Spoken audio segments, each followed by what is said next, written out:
7, 6, 5, 4, 3, 2, 1. You'll never have the sacred stone. Oh, this you crazy mother. The Savachi syndrome, I'm telling you, I'm... You're like, well, holy shit, that was crazy.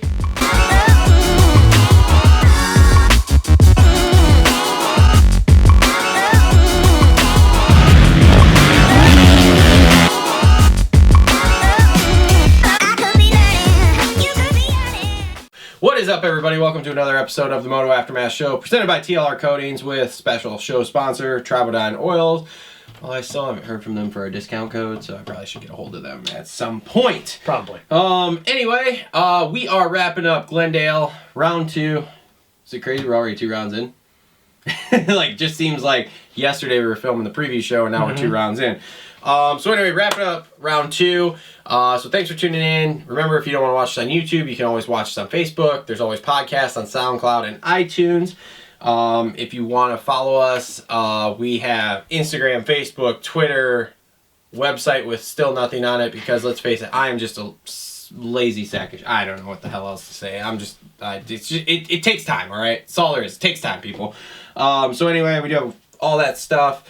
If you want to support the channel, Amazon links down below, Teespring links down below to buy t-shirts. You can support us on Patreon by just donating, and we'll send you some cool stuff. Maybe Cole's Bass Pro hat. Cole's not here with us today. He had some prior obligations, so just the original duo. Yeah, here tearing it up. OGs. The OGs are here doing it. And so yeah, let's start with the track. What did you think about another Glendale track here, other than Blue Group? Yeah, well, we know when we go to Glendale, it's probably going to be next to Vegas and Daytona, the longer lap times and stuff, just because of the length of the stadium. It's the Arizona Cardinals. It is one of the biggest stadiums, probably next to Jerry World in the United States. And that stadium is nice. Like, you need to go one year. Oh yeah, I plan on awesome. it. Plus, I just like Arizona anyway. Yeah. So like when I saw the track map and stuff, long lanes, we know, like Travis alluded to. That's gonna die. I don't know. Just keep going. Travis alluded to, it did get Blue Group because the traction is shit. But I think, kind of like what I mentioned in the late group text last night, I think we've gotten to the point that we got to stop complaining about these tracks being one line unless it's super visible. Yeah. Because these bikes are so good that we're going to get to the point that everything, even for the 250 guys nowadays, is going to be everybody's hucking the same line. Everybody, it's basically who gets a good drive through the whoops and who can be aggressive in corners and stuff. But I thought it was good. I mean, there was a couple different variations and stuff, but I think we just got to get to the point that we realize that these tracks, we call them cookie cutter tracks. Dude, the top 15 guys are all doing the same line. But that was so far off cookie cutter because that stadium's so big. Oh, it was technical, and like I mentioned to it early in the night and stuff, like when it started to pack in and the traction went away, when it got super G'd out, like you were going to have to get a good drive, especially on the 250s, but I've heard already people complaining about it. I mean, when's the last time we've gone to a West Coast track and it hasn't been concrete in one line? It's just kind of how it is. Like, it sucks, but this isn't the old days where, like, there's going to be 1 or 2 guys hucking a quad. Everybody's doing the same thing these days. So I thought it was good. I mean, I really do. I thought it was basic, but still technical. It was still technical. Like, it's easy for us to sit up here and say it's easy and stuff, and either people that have been riding for a long time and still you got to go out and do it. Because I guarantee you go ask by the end of that night show, like Ken Roxon, was that track easy? He's going to tell you it may have looked easy, but no, it wasn't fucking easy. So I mean, I think we got to sometimes lay off harping on these guys and stuff with these track designs. So I thought it was good. I liked it. I did too. Long rhythm sections, long whoop section. Like I said, technical but easy at the same time. And that's kind of where we are. Long these start days. straight, so that made it nice and even for everyone. So yeah. Overall, another decent Glendale track. So okay, let's move on. We're gonna start with 450s then. Let's go 250s. All right, we're gonna start with the 250s this week. Was that different than last week? No. Okay, we're starting with 250. 250s are first.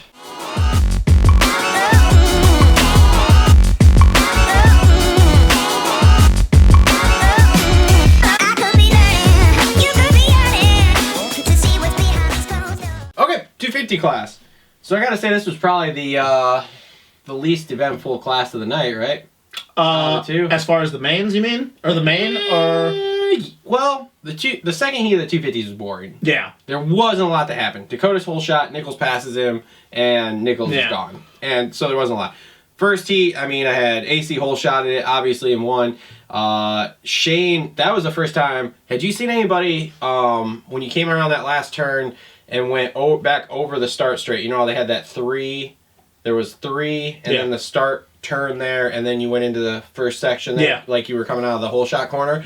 He went 2 and then tried to go 2 across that start straight thing, and he missed it that time. But I hadn't seen anybody else do that all day. I wondered if it was a possibility, but I hadn't seen anybody do it until that point. Kenny and Baggett were doing it in the 450 class. That's what I was talking about, going 2, 2, 3, 3. Yes. But in the 250s... In the main, but not in practice no. or the heats. One person tried it in the 250 qualifier, and of all people, it was Dylan Merriam. No shit. Dylan Merriam tried it, and he actually didn't frame it. He landed front wheel in the pocket. I did see him. Yeah, he landed front wheel in the pocket, and he almost died. Yeah, yes, he did. But yeah, no, like, and that's the thing is I when I saw the track map, I was thinking, because I didn't know how far the 90 was going to push out, so I was thinking maybe some of the 450s could square off and then go 3 in and go over. But then I was looking at them and go, well, if they don't, they can at least 2 in. I think what it was is you just had no transition into that third one to double over for a 250. Mm-hmm.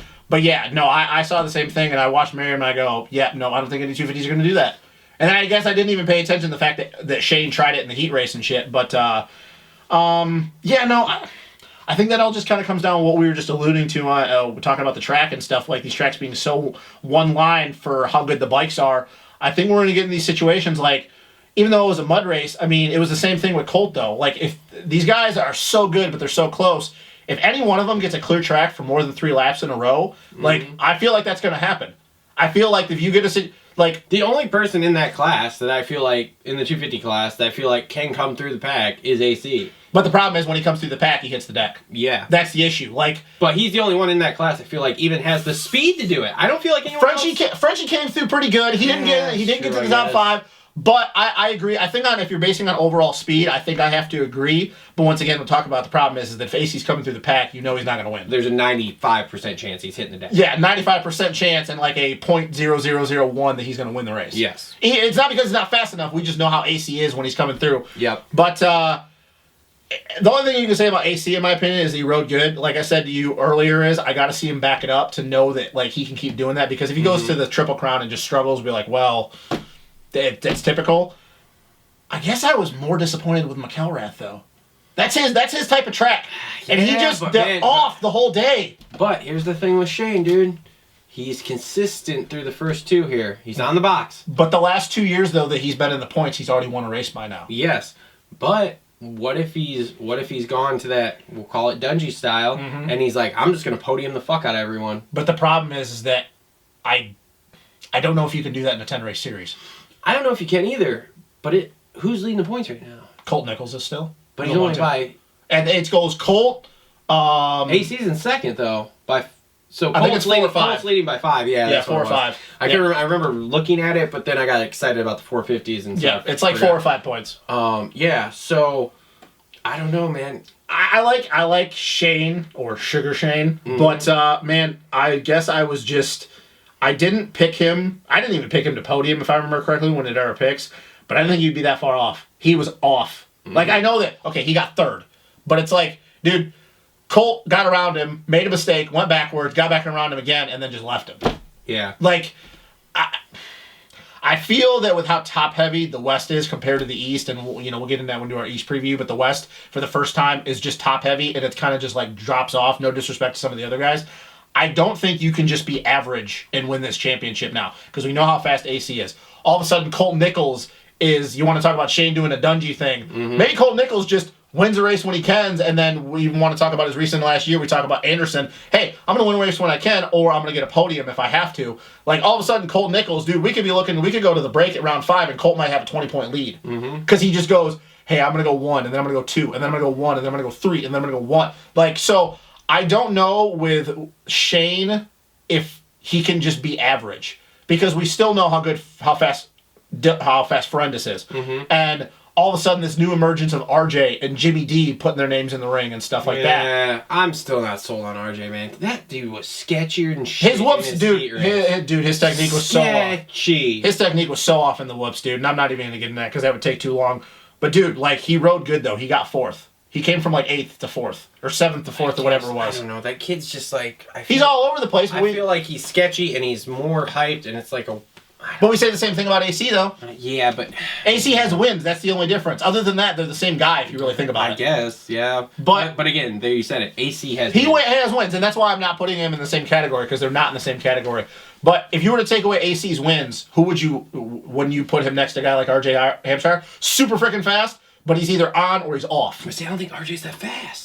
That's the thing. I don't know. I think he's average. That's it. I think he's average. I don't think he's as fast as the top three, but if I looked at the lap times last night, I think he was only like. But that's the problem. There's always 3 to 5 dudes in the fucking class with him that are way faster than him. I'll tell you this. So that's why I have a hard time seeing him ever pulling off a win or what's it? Because he doesn't have a Supercross win, right? Just outdoors. Yeah, so I have a hard time seeing him pull either a win or a championship off. I'll tell you this right now, and we're going into it, and we'll get into our picks later for this weekend, but Triple Crown, I'll tell you what right now, if he gets a start and with his newfound aggressiveness, if the guys are in 4th to 6th, I think he could win. I don't think he's good enough to ever win a title, but it's the old saying that we can work with speed. RJ has a lot of speed. He's just got to clean everything else up. But I'm really impressed with Jimmy D. He's doing a lot better than I thought. Jimmy D was good yesterday. He hit the wall late in that main, though. Yeah, he started fading. He dropped anchor real quick. But man, like right now, dude, I think I'm more overall impressed with Nichols. I like Colt. He wasn't one of my favorites. I agreed that I thought he could get a win, but Frenchie was still my favorite, and he's still in it. But I think Nichols is kind of in that situation where he knows he can win now. But then he really got second last night, and if you look at it, he didn't even really get into a groove until he got around McElrath. And by then, obviously, AC was so far gone, it didn't matter. Mm-hmm. But I'll say this. I will not be surprised if we go to the halfway point and he's got 15 points on second place. Because in a sea of guys that are super fast but really inconsistent, Colt has always been consistent, even if it hasn't been winning consistent. Because even if you look back at his East Coast rounds when he's been healthy, he's been a second place guy, third place guy. Like hell, I think his worst finish last year was like 5th. Mm-hmm. So like, I think that I think that if with the way he's riding, if he backs it up again at A3, I think it's going to take guys being consistently and winning. Now AC is obviously that guy. We know he's got the speed, but I still have to see it 2 weekends in a row to be like, okay, I'm on board. Okay. Because and that's fair. I'm not going to argue. Because he scares me. Because it's like we know he can win by 10 seconds. We've seen it before. Mm-hmm. We also know what happens when he doesn't get a start. And he put on a clinic last night. Yes, he did. He was great. I have nothing bad. He rode great, and that's the AC that it should have been last year, and you can even say the year before. But it's kind of like we talk about comparing the closest thing with Tomac and we're not the first people to do that. Mathis, I think, was one of the first people to talk about that. What is AC going to do when he doesn't get the start? Mm-hmm. And the thing is, can you trust him? I'll ask you this. If he goes into any main this weekend at A2, and you'll see it because you'll be there, if he goes into any main this weekend and he's 5th going into the first turn and he's 5th coming out of the first turn, are you going to trust that he's going to be able to knock grenade throughout that main if Frenchie and Nichols and Hampshire and I guess we could say Dakota now are in front of him? Can you honestly sit there and say, yep, no, I know what he's going to do. He'll be fine. He'll win. If he's 5th. Now, if he gets a start, different. Mm-hmm. But if he's 5th, I don't know, man. I don't know. I think that if he does it again this weekend, I'll be like, yep, I'm on board. Mm-hmm. But if he doesn't, then it's like, well, that's just who AC has been. Mm-hmm. But it's good, though. I think it's good for him that he got to win this early instead of being Vegas like the last 2 years. Yes. So, he's in it. He's a lot better. I think he was like 4th or 5th in the points after round 2 last year. Like, he wasn't second. No. So, I think it's good for him. So, yeah, he rode good. Was there any other surprises to you? Not really. Everyone else was just kind of, I mean, like we said, Jimmy D rode well and then faded. You had Frenchie hit the deck. Yep. But that was just, minor error on that was just slick hard pack track. No. So that wasn't anything real wild. Hayes was riding good until he went down. Hayes is riding. Hayes has been very impressive the first 2 rounds. And he's another guy that could maybe get on the box with these Triple Crowns if he gets a start, Yep. Enzo Lopes, that kid can't catch a break. I think the Enzo Lopes is a lot better than God, I know. Dude, did you know that all he did was stall it in that heat race? Really? When he was running 5th, he just stalled it. That was it. Bike wouldn't start after that. That doesn't look good. It's not a good look for Suzuki. No. Not a good look for Suzuki. Mosman was up and down all day. Yep. Marchbanks was up and down all day. Cantrell didn't do shit again. No, I think he was like 8th or 9th or something. Blows has been pretty good. Blows is so also is Jess Pettis. Made the mains, yes, Pettis has been good. Of course, Pettis didn't make the main through the heat last No, night. he had to go with the LCQ, and Enzo got around him to beat him, but I think Pettis got like 10th or 11th. Dude, can we just not dive too deep into this? But your boy Mitchell. 2 weeks. Did you catch the group text last night? Did you catch the fucking fantasy show that Pulp did? Where was it? Pulp Yeah. By the way, I'm in the elevator with them, but they're talking about how they don't have any parts. I gotta put that out for the record, and I'm gonna be very. I'm gonna use discretion on this. I'm not. Matt Mitchell was actually the person that told me about that. I don't listen to that fantasy thing. Yeah. That Dan Truman was saying that. I respect the hell out of Dan Truman. He definitely is a higher up guy in the industry and stuff. But all I'll say is whatever he heard was incorrect. Okay. Well, that's fair. And that's straight from and once again I'm gonna use discretion. That is a straight from the team. That did not happen. Now he may have heard something, but what he heard, like everybody going around this whole coolant thing, that was not the issue. Okay. It was not a coolant. I don't know. So because people are going around saying that somebody forgot to put coolant in the bike. Yep. For that also. That didn't happen. So that's all I'll say. I'm not gonna go deep into that because, like I said, I'm gonna try to use discretion, and we're not gonna get into all that. But I'll just say things are not going well right now.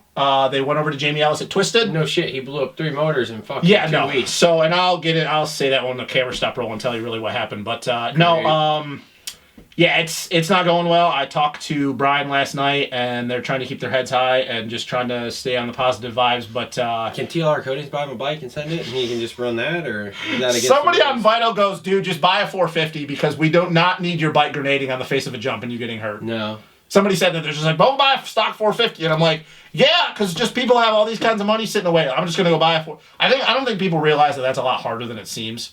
Like I think people that they look at Mitchell and he's at a factory ride, and they're like, yeah, just go buy a bike. It's not really He's that. riding a 17 or an 18. He's riding a 19. He's riding a 19 250F. Okay. Yeah, it's a new bike. Cool. So can we just go buy one and ship it to him? Honestly, think it would be better than the situation he's in now, but Yeah, duh. somebody's like, yeah, just get a stock 250F. No, I think that was actually Matt last night. Just do a stock 250F. I was like, just put your chassis parts out. Yeah, Give you a so- stock one and just run that. Oh man, no, it hasn't been well. Like I said, I kind of Does his practice bike blow up like? We'll talk no, about this off the air. I recuse myself from going further in that till things get better because I don't want to. I don't want to go dive into it. Things have not been great. And I don't really know anybody else that has. There's not too many other guys that are really. Did Starling make the main last night? I don't know. We should be better at this. Well, that You would think at this point we would be more. Well, we tried doing the thing. I'm just trying to remember. I don't think Starling made the. I don't know if Starling did or not. Maybe he did. Merriam made the main. So, anyways, yeah, no, like it was a very uneventful night in the main for the 250 for the 250 class. But I think we're getting a better look of what's actually going on right now. Yeah. So, yeah, it's gonna be very interesting and stuff. And I guess we could just do our picks for later for this weekend. But yeah, no, it was just a good race by AC. That's all they're trying to do it. This is a really good race. So good for him. Okay, cool. Anything else? 250? No. All right, cool. Good. We're moving on then. 450s, here we come.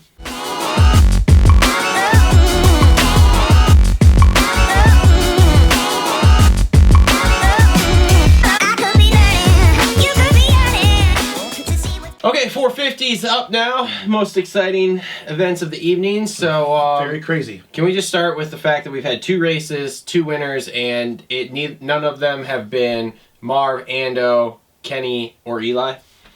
Yeah, well, we talked about it, and I finally think after years and years, and been hearing that shit for about 14 years now, probably since Stu moved up to the 450 class. Most winners we could ever have. Most winner we're gonna ever have, most parity, and then everybody kind of now injuries might also play a part in that if the field starts to dwindle down as we get further along, which it's gonna happen. I really think it's a real thing this year. I think that we've seen that even though A1 everybody wants to call the mud race and those are one-offs and you can't put a lot of stock into them. We saw a lot of good guys at the back half of the top 10 last night that pretty much where they started is where they finished. Mm-hmm. I mean, and we're talking about guys that have Not back half of the top 10. From 5th, I'm back. I mean, I would say 6th because Marv was in there for a while because Barsha was 6th. Yeah. So yeah, 6th to what? 13th, 12th, 13th? That didn't move forward, including Tomac. AP, Hill, Brayton. Freeze, even after the staggered restart, didn't move forward, and he was running fucking 5th or 4th or whatever it was. So yeah, no, I think that it's finally a real thing, man. I really do. Now I'm not going to try to go overboard, but I think it's a real thing. I think that this might be the one of those years where there's no clear-cut dominant guy. I don't see it. Not after last night. No. Last night, okay, we can hold off on A1. Fine, pump the brakes, whatever. Which we needed to. Okay, fine. Glendale, go to a track, hard packed. Everybody's on the same everybody's in a fair game. Track was technical, not so technical, however you want to call it. And it got proven that if you're off just a little bit, or even if you're on and somebody else is just on a little bit more, it doesn't matter. Like, yeah, I mean, I don't know who you want to segue to talking about with that, because there's a lot of guys we could talk about. Do you want to talk about Tomac first? Who do you want to talk about first? Well, we can start with Tomac because he basically didn't do anything. Was that okay? Because you're more of the you obviously like Eli, and I'm not. I do, and I was shocked. But I mean, and we can't throw down excuses tonight. No, we can't throw down excuses. No, there was no excuses. I mean, I guess the real hardcore guys like Matt are going to be like, well, he had the whatever issue in the heat, and then had to go to the LCQ. But again, in my mind, even as big of an Eli fan as I am, that wasn't an excuse. He ran 5 extra laps. Yeah, on a track that was has been his bitch for the last 2 years. Exactly. And these long rhythms and whoop section are supposed to be his thing. And the bike, other than the brake issue, but chassis-wise, had no visible issues. Dude, he started at, I think he was 9th coming around the first turn, got into 7th. Him and Barsha yo-yoed for a little bit. Dude, he couldn't even get around Malcolm. No. Speaking of Malcolm, when people see this, Malcolm, dude, best wishes, broken femur. That sucks. Jesus. That was bad. That was a bad one. That was bad. You know, when people see this, that'll probably already be out. People already know about it because it was as of this Sunday when we're talking about this. Yeah, it was as of filming and Sunday here. But, yeah, I hope he gets well. I don't know what that's going to do for his year. I don't know if he's going to try to do outdoors, but, his Supercross season's over with. Mm-hmm. So, I hope he gets well because that was bad. I was actually more worried that, he had, as hard as he hit, that there was going to be brain damage because, he wasn't moving, he wasn't reacting, so... That's definitely a bummer, so I hope he gets well soon. But yeah, he couldn't do anything with Malcolm. Nope. He couldn't. Couldn't do anything with Freeze. Yeah, he couldn't do anything with Freeze. And he started, and we just watched it, he started 6th on the staggered restart and got to 4th. 2 spots. Got to 4th. And he had, 6 minutes and a lap to get around Kenny, and Kenny pulled 3 seconds on him? But the thing, so I know we're not making excuses here. The thing was... Damn it. Come on, man! Professional show here. God! We're professionals. Shit. The thing was, no one did anything. Kenny wasn't doing anything. No. Let's be honest. After the restart, or whatever, or after in his heat, yeah, wasn't doing anything. No one was moving forward. But I will say this, though. So at that point, then, do we crack it up to the track? Was just... No, because Baggett. I guess, yeah. Baggett worked his way through. Baggett passed 3 or 4 people. I guess. If you talk about from the time the main started to the restart to that, and I mean, I just... You could talk about it for a lot of people because, Hill, a guy that I thought that track would fit him perfect. He didn't get a start and he went nowhere. I think he made 2 spots and he got whatever he did, 9th or 11th or whatever. But I guess I'm just... And it would have been the same thing with Kenny, but, when is the last time that when Tomac has had no visible issues, that he looked that average? Because we know what happens when he goes to the tracks that just doesn't suit him, and that's a thing. I don't like to make that excuse, but it is a thing. The deep rutty tracks, the ones from the in to outside, the G out, whatever. But on a track that he has won at 2 years in a row, the dirt that's supposed to fit him, no visible bike issues in the main, and he just looked average. Yep. He did not. He was going nowhere, dude. He got 4th, and I have to go back and recheck, but I think he either didn't even have a top 3 fastest lap time. He was 4th or 5th. Now, everybody's super close, but when is the last time even Eli, even on the races that he struggled, has he not at least been 2nd or 3rd fastest lap in the main? Mm-hmm.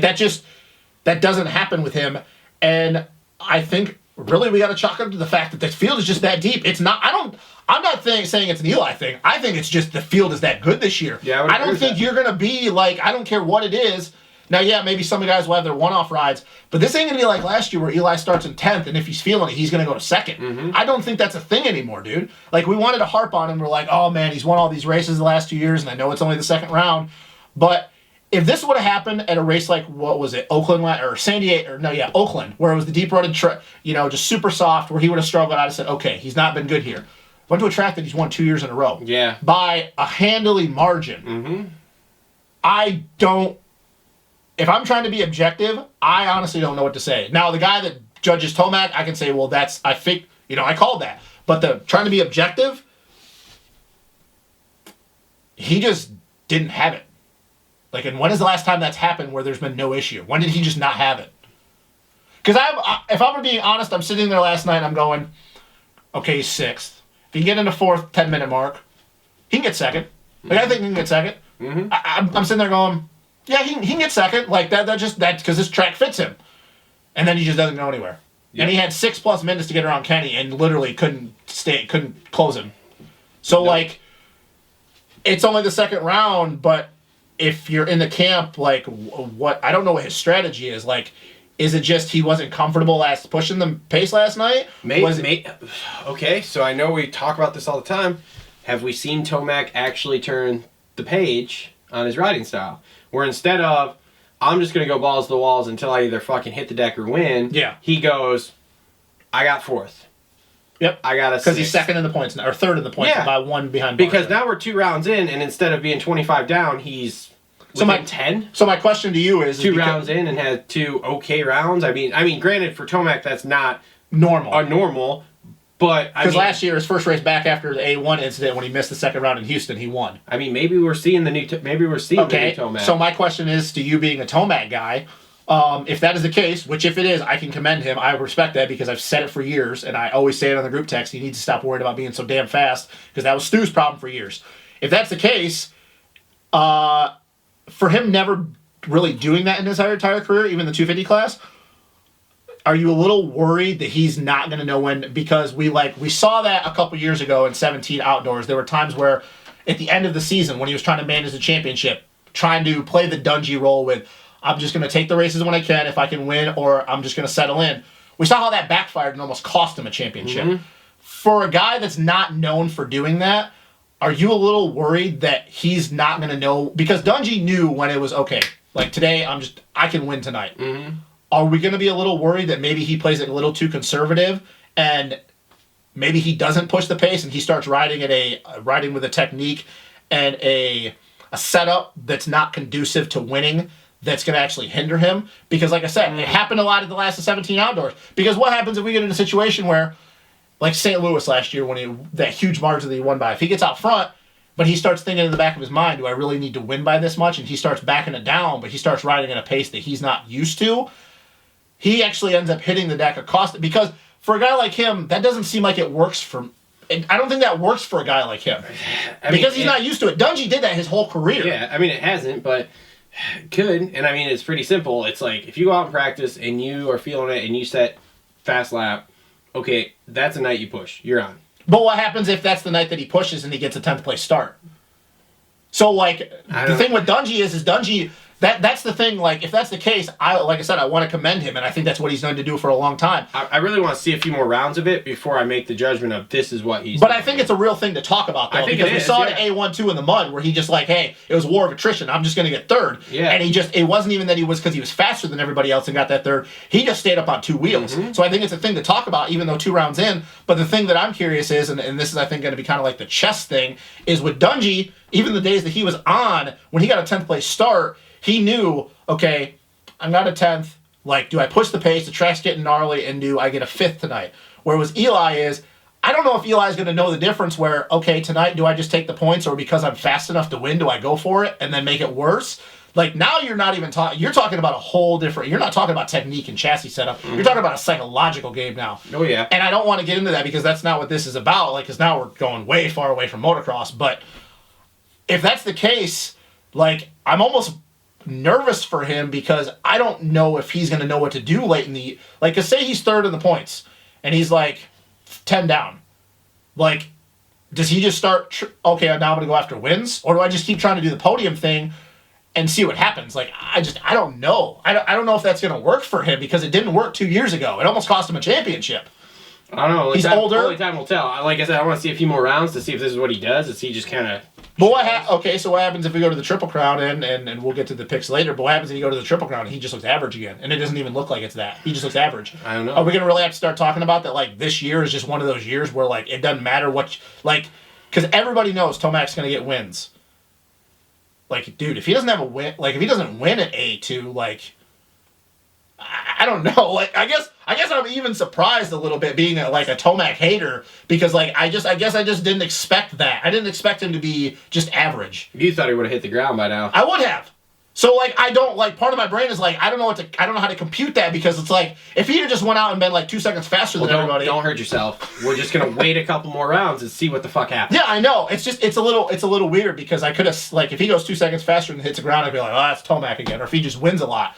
But it's like I'm sitting there, I'm going, that's not Eli. It'll be all right. So it'll be all right. We'll see how it goes. I'll teach patience here. So what we're gonna do is we're gonna watch the next 2 rounds, see how it goes. And then but Kenny though, we're in agreement. Kenny would have won that had that red. Kenny would have won that race had we not had that red flag for Malcolm, because he was like 2.5 seconds up and he was just slowly pulling away, flowing, and there was no way anyone like I said. Then that goes back to the Tomac thing of looking averages. No one was really going forward on that track. It's kind of like on a track where Tomac's failing it and no one else is, and he's going 10 seconds a lap faster. Yeah, and you're like, oh well, man, that track sucked, and it's like, well, no, Tomac did this. Okay, so no.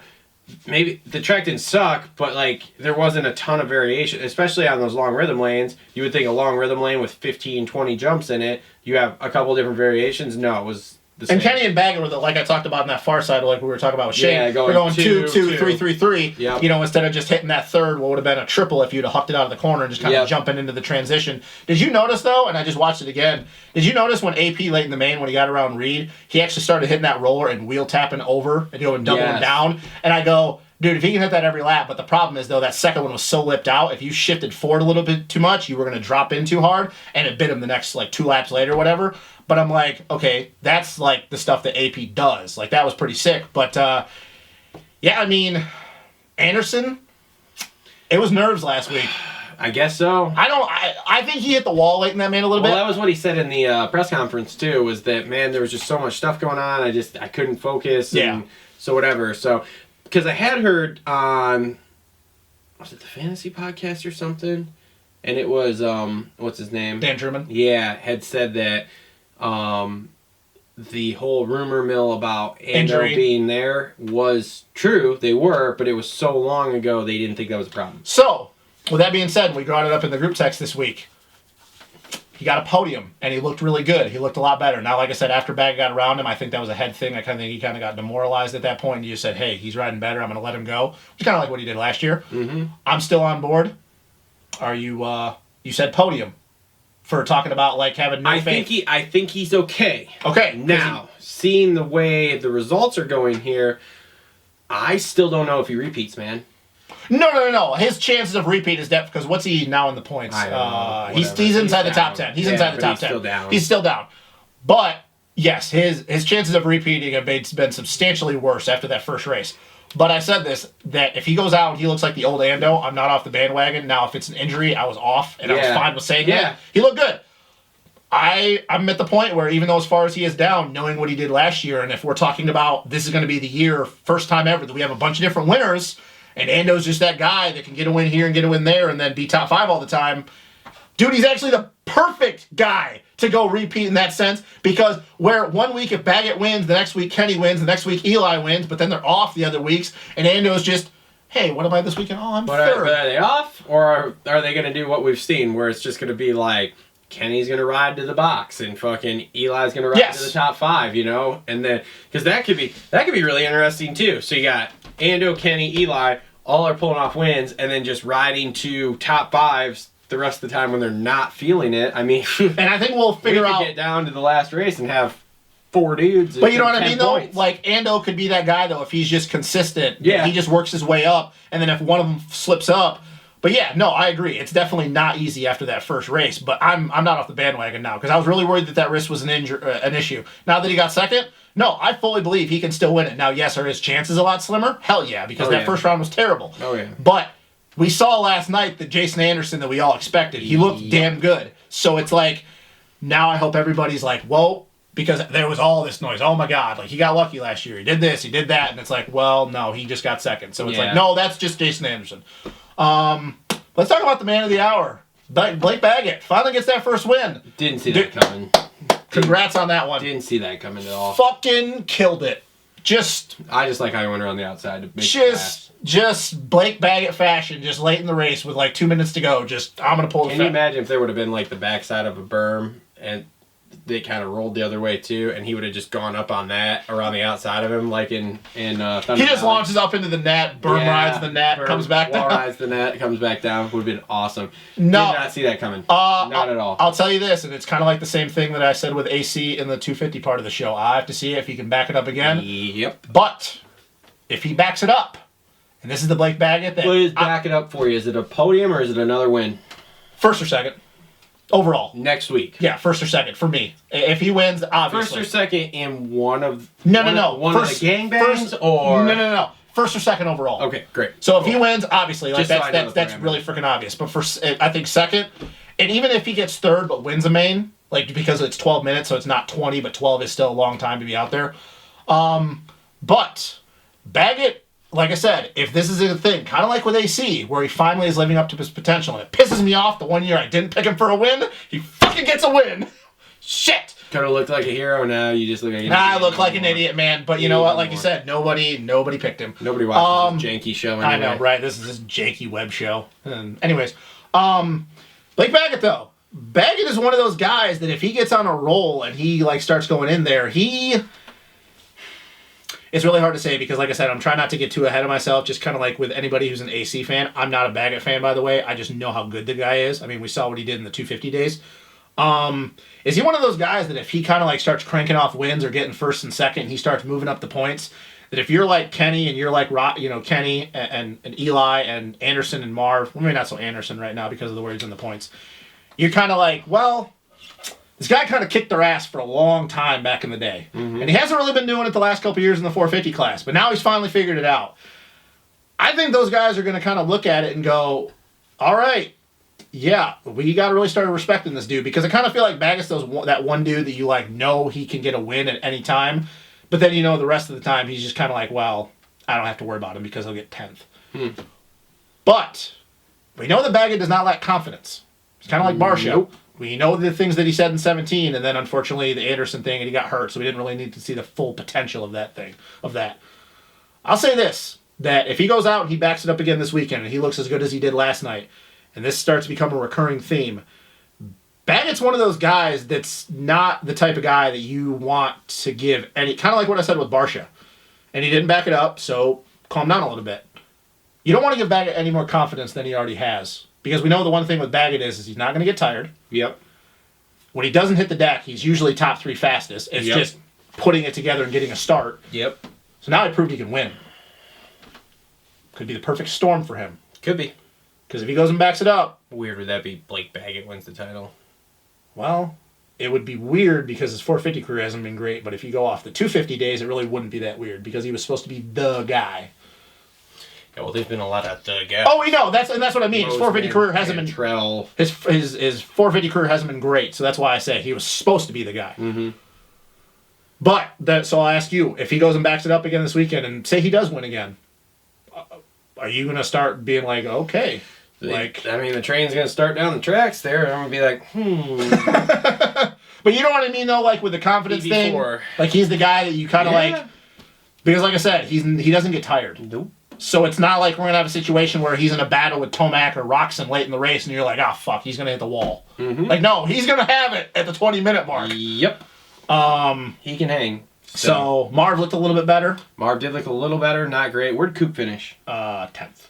But he was kind of in that train after the staggered start where he was dicing it up. Yeah, with the staggered lead. start really threw a freaking wrench in it, too, because it's like we had an okay race going, and then all of a sudden we were starting over from that staggered start, and it's like, oh, God, this sucks. Other than Baggett, was there any surprise? Nope. Kenny was pissed. I mean, you said... yeah, which, by the way, was not egregious, in my opinion. That was just, hey, Kenny... No. And Kenny even started to turn down at the apex. Yes. In my opinion, what happened is I think that he didn't realize Ando was that close. Like, Yep. he knew he was, but I think he was going to try to turn down early, and then he would make Ando like, okay, now I got to check up, and I'm not going to push it in deep. And then just when he turned down, Ando was closer than he thought. Yep, and it was just right there, so... So it wasn't egregious to me. Like, even being a Kenny guy, like, I was bummed, but that just is what it is. Yep. Dino, another top 10. He looked pretty good. I think he got like 7th or something. Yeah, it was okay. The thing was, there just wasn't a lot focused on anything but the front group, so we didn't get to see a ton on the broadcast. So the big old Honda's got that number, that red plate again, buddy. The old red plate on the old red bike. Although if you want to go the pessimistic side of that, the red plate has not been healthy to Kenny in Supercross. See where we get to. I mean, God, I hope not. he's had it like 3 times, and he's never mind. I'm not even gonna say it. That's blasphemy. All right, so let's move on to some fantasy picks here because we spent a lot of time on Eli, and we don't want to make this show too long. No. So let's fantasy pick for next week. A2, first Triple Crown of the year. Give me your 3 race winners and your overall for each class. Go. 250s, I think AC wins it. AOC wins one. I think Frenchie wins one, and I think Nichols wins one. But I think Nichols wins it on consistency. Okay, that's fair. I mean, or AC wins 2 and Nichols wins 1, but AC has a bad 3rd race. Either way, I think Nichols is going to win because I think he's just going to be consistent. Okay. So Nichols gets the overall and continues that points lead. 450s, the track, like I told you, looks pretty one line. So it's going to be one of those like, hey, get the start. I think Kenny wins one. I think that Tomac wins one. And because I'm not on board with the Baggett thing yet, I'm not going to say he's going to win one. So I'll say Anderson wins one. And I think Kenny wins on consistency as well. Okay. So yeah, just the two points leaders just continue keep going into what is it? Oakland? Yeah, Oakland round 4. So yeah, I don't think it's going to be anything crazy because the track just doesn't look great to me. It's going to be like A2 was last year, where like the first 25% of the track is one line and everybody just stays tight.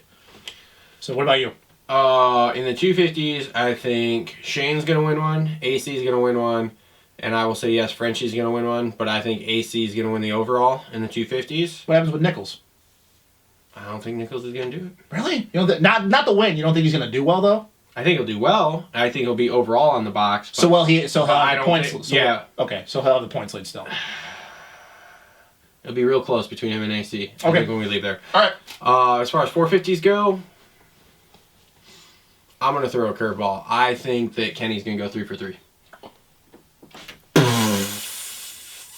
Really? Yep. Is that because it's how good he looked last night for the first whatever it was the early in the main? So you think he's just going to get starts? Yep. I think he's going to pull starts, and I think when I was watching last night before the red flag, I was like going. 17. It looked like 17-A1, didn't it? Where he's not even trying. He did. He's not even trying. Nope. He's literally just lugging into the corner, dropping in, and it's just easy. Literally, like, Ashley was watching it with me, and I was explaining to her how we went in 17 and watched him ride A1 and not even go 3-3 on this section, just go 2-2-2 and win by 30 seconds. So, and I'm like, this dude is the guy. Okay, if so he stays off the ground. But I think he's and going to that hasn't been an issue yet. That hasn't been an issue through 2 rounds. Like I said, I think he's going to go 3 and out and take the overall and carry that points lead into Oakland, where then it's going to be a shit show. If it rains. If it rains. Okay, so it rains. since you...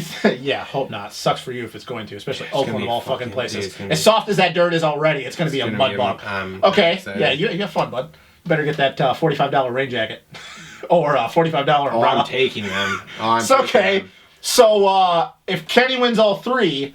then what are some other, because I wasn't expecting that, what are some other guys doing the mains then? I think you're gonna see on the box for the 3 mains, other than Kenny winning. I think you're gonna see Ando. I think you're gonna see the main ones. I think actually, you know what? I think Brayton is gonna be a surprise and do well too. Even with the 12 minutes instead of the 6 or 8? Yes, because I think he can do 12. So I think Brayton's gonna do well and be on the box for one, if not multiples of the. We'll use pulps for gangbangs. And then they got to come up with a new name for that. But I think overall you're gonna have you're gonna end up basically with your normal dudes. So you're gonna have Kenny obviously get the win is what I think, and then like Eli and Ando to round off the box on the overall. I think is what you're gonna end up happening. All right. So where do Baggett and Marv finish? Baggett. Say Baggett just gets a start. Say he gets a start. I don't think he's gonna get a start over fucking what's nuts. Well, he might not, but I'm just trying to. If he gets a start, I mean, I think he's gonna be in the top 5. I think he's gonna have confidence to keep himself up there with those dudes. So I mean, Barsha's like. Does he bounce back, Barsha? I think if he gets a start, he can bounce back. I think so, maybe. I think there was a lot going on last night for him. Because he had the red plate for the first time. Yeah. So I know that we talk about this mysterious, intangible fucking red plate weight. But red ink weighs a lot, so. Yeah, as Ralph likes to say. I mean, your sweatshirt's heavy, right? No, actually it is. Exactly. See? So red's just heavy. But, yeah. Okay, so Kenny wins, and then he just... so does Tomac come out in second in the points then at that point? Because if he beats Barsha, he's going to... So, yeah. Okay. Man, that'll be kind of like the old days, just Kenny and Tomac being 1-2. It ain't. Oh, man, It is dude. what it is. We're here. This season's going to be wild, though. Like, a lot of... Dude, it's been crazy. It's going to be cool. You know what, though? Can't forget about Vince Freeze if he gets a start. On a one-line track with a start, I'm not going to say yeah, he'll do well, but... Well, he was running 5th there for most of the time last night, and, I mean, dude, he could make a hell out of people. So, Yeah. I don't know. But, yeah, that's it's going to be interesting. The first Triple Crown, that's going to be... it's going to be wild. Hopefully it doesn't rain anymore, because it's supposed to rain like for like 3 days in Anaheim. Yeah, hopefully not. I don't. Well, although that one I'm not worried about because I know where we're sitting and we're in that lower bowl under the upper deck, so I don't give a shit if it rains there because I'm just gonna sit there and watch the race. What I'm worried about is Oakland. I don't know where I'm sitting. I don't have any idea. I bought tickets. I don't know where I'm sitting. If there's no roof, I'm fucked. I'll say this: as soft as the dirt already is in Oakland, if it rains the whole entire week and then stays raining on Saturday, dude, they're gonna be under like 3 feet of water. Yeah. Yeah. So that'll be an interesting. Shout out to Dirtworks. Alex is actually doing a daily vlog right now cool. to show. So if you want to see how, like a little behind the curtain of how Supercross happens, you need to go watch this guy. I will put one of the links to his videos down in the description below so you guys can check it out. It's really cool. They're like super short videos, like 5 minutes, and they kind of show you like, let me tell you, those boys who build and tear down those tracks, they build and tear down those tracks, and that is their life. Dude, they can fucking work a front end loader, that's for damn sure. Yep. So anyway, all right, cool. So this has been another episode of the Moto Aftermath Show presented by TLR Coatings. Special show sponsor, Tribodyne Oils, lubricants, whatever the hell you want to call it. Links down below to all of that. Again, don't yell at us for next week. Yeah, so I'm traveling the next 2 weeks. I'll be at A2. We'll talk next week. We may have a giveaway for the Oakland round. Really? Maybe. Hear that, people? We may have a giveaway for the Oakland round, so make sure you like, subscribe, and comment down below. Especially hit that subscribe button and then that little bell button on the old YouTube there, so you get no. Fucking funny, man. Love this camera how it just shuts off randomly. Yeah. Okay, so anyway, yeah, so we might be doing a giveaway for the Oakland round. I'll let everyone know next week's show, but oh god, I'm dying over here on the inside. It's coming out. But like I said. So the next 2 weeks I'm traveling, so this is going to be kind of a thing of like, we're hopefully going to have it better figured out than last year. However, I can't guarantee anything, so it may be a little sketchy the next couple weeks here as far as the quality of what's going on. I mean, I'm going to be here in person. You're not. Yeah, so we don't know if it's going to be even more interesting with Cole. We don't know if it's going to be Skype or a 3-way call. 3-way giggity. Gangbang. Hey, gangbang for the gangbang. Gangbang for the gangbang. Nice. We definitely got to come up with a better name for that. We do too. So yeah, so make sure you if you can't watch on either Facebook or YouTube, podcast on iTunes and SoundCloud. Follow us on Instagram, Twitter, Facebook. Support us clicking the Amazon links down below and go buy something. Buy a t-shirt off Teespring. And, support us on Patreon if you can. And we're going to have to figure out a way to do, we may have to start setting up some podcasts to do for the Patreon thing. Try to boost that a little bit. So anyway, this has been another episode of the Moto Aftermath Show. We are wrapped up Glendale, and we're moving on to A2.